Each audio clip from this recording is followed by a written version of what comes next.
बसपा की ठंडी जमीन में चुनावी गर्मी लाने का प्रयास। कैडर की बैठकों में मायावती को लेकर दिया जा रहा ये बड़ा संदेश। गर्मी के मौसम के साथ ही चुनावी सरगर्मी भी शुरू हो चुकी है। वहीं अपनी पुरानी जमीन पर भी बहुजन समाज पार्टी के लिए ठंडक ही है। प्रभावशाली चुनावी चेहरों के अभाव में पार्टी को कैडर की बैठकों में भी मतदाताओं तक अपनी बात पहुंचाने में पसीने बहाने पड़ रहे हैं। वाम सेफ कैडर कार्यकर्ताओं, अनुसूचित जाति और युवाओं के वर्ग में पैठ जमाए रखने को पार्टी के पदाधिकारी एड़ी चोटी का जोर लगाए हैं। तो मूल संदेश पूर्व मुख्यमंत्री मायावती को प्रधानमंत्री बनाने का है। इसी बहाने बसपाई उपजाऊ जमीन भी तलाश रहे हैं। महीने भर से जारी हैं कैडर की बैठकें।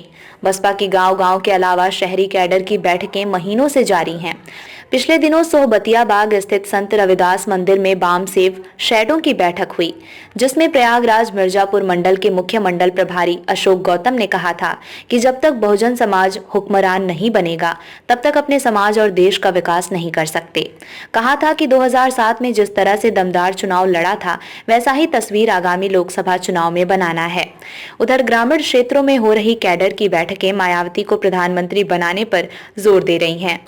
नेताओं की ये जोर आजमाइश वर्तमान में केवल अपनी जमीन बनाने के लिए है, क्योंकि 2012 के बाद के चुनाव में प्रदर्शन लचर ही होता गया है। प्रदेश में अपने शासनकाल में बसपा केवल फूलपुर से कपिल मुनि करवरिया को लोकसभा चुनाव जिता पाई थी।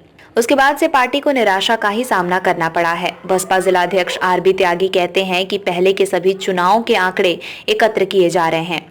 पार्टी की जमीन कहीं से न बिगड़ी है न बिखरी है। कहा कि मजबूत प्रत्याशी चुनाव में रहेगा, इसके लिए कई स्तर पर मंथन हो रहा है। बताया कि शीर्ष स्तर पर निर्णय के बाद उम्मीदवार घोषित किए जाएंगे।